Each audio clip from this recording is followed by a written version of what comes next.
HSC পরীক্ষা চলছে এবং গত ৩-৪ দিন ধরে আবহাওয়ার যে অবস্থা ছিল, বৃষ্টি এবং পুরো শহর, শুধু তো ঢাকা না, ঢাকা চট্টগ্রাম সহ বড় বড় যে শহরগুলো, সে শহরগুলো পানির নিচে তলিয়ে গিয়েছিল।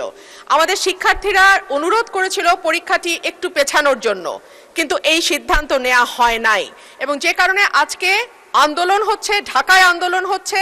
আমি মাননীয় মন্ত্রীর কাছে প্রশ্ন রাখছি, এইচএসসির মতো একটি অত্যন্ত গুরুত্বপূর্ণ পরীক্ষা, যেটার উপর নির্ভর করে আগামীতে একটা ছেলে বা মেয়ের ভবিষ্যৎ কোন দিকে যাবে, সেরকম একটা পরীক্ষা, এবং ফিজিক্সের মতো কি বলবো, one of the most important subjects যেটা সায়েন্সের জন্য, মাননীয় মন্ত্রীকে দয়া করে বলবেন যে কি সমস্যা ছিল পরীক্ষাটি কিছুদিনের, 2 দিনের জন্য বা 1 দিনের জন্য পিছিয়ে দেওয়ার।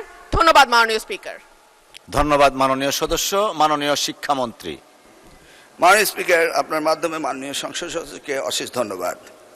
পরীক্ষা আমরা নিয়ে থাকি সারা বাংলাদেশে। এসএসসি পরীক্ষায় প্রায় 2700 সেন্টার রয়েছে এবং 64টি জেলায় এই 2700 সেন্টার একত্রে পরীক্ষা শুরু হয়।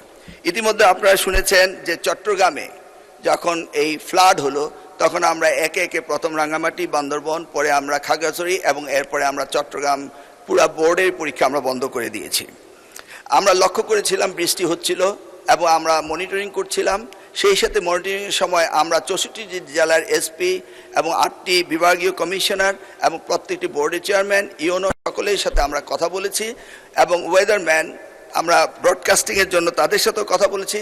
তারা বলল যে বৃষ্টি হবে না, সেই কথাটি তারা বলেছে। বিকেল 5টা পর্যন্ত আমরা বসে থেকে সিদ্ধান্ত নিলাম যে সকলেই বলল যে ওয়েদার ভালো হবে, সেই জন্য আমরা পরীক্ষা রেখেছি।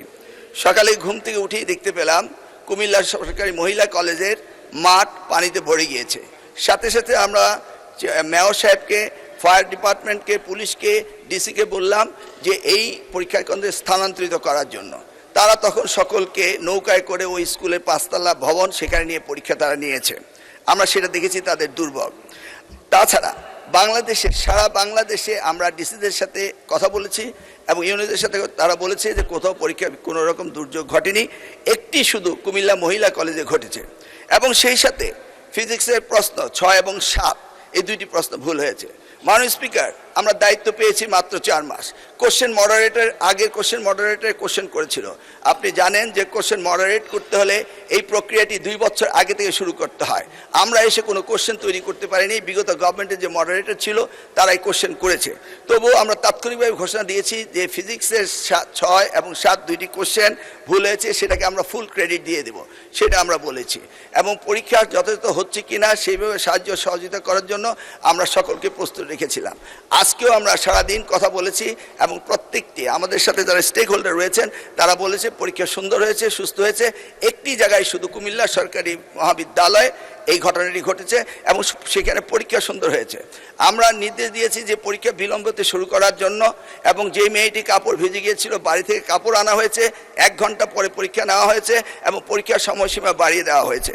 আমি মাননীয় স্পিকার আপনার মাধ্যমে জাতিকে জ্ঞাতার্থে করতে চাই যে পরীক্ষা পদ্ধতিতে আমাদের যে সিস্টেম রয়েছে, সেখানে লোকাল যে গভর্নমেন্ট রয়েছেন, ডিসি হতে, ইউনো হতে, পুলিশ হতে, তারা তাৎক্ষণিকভাবে ব্যবস্থা নেবেন যে পরীক্ষা এখানে নেওয়া যাবে কি যাবে না।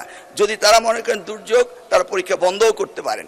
আমরা বারবার কথা বলেছেন না স্যার, আমরা ঠিক মতোই নিচ্ছি এবং আপনারা দেখতে পেয়েছেন যে বৃষ্টির পানি কোথায় কোথায় ছিল, সেগুলো আমরা সকলেই লক্ষ্য করেছি। কোমলমতি সন্তানদের জন্য আমাদেরও মায়া রয়েছে মাননীয় স্পিকার, সেই জন্য আমরা সবসময় মনিটরিং করি।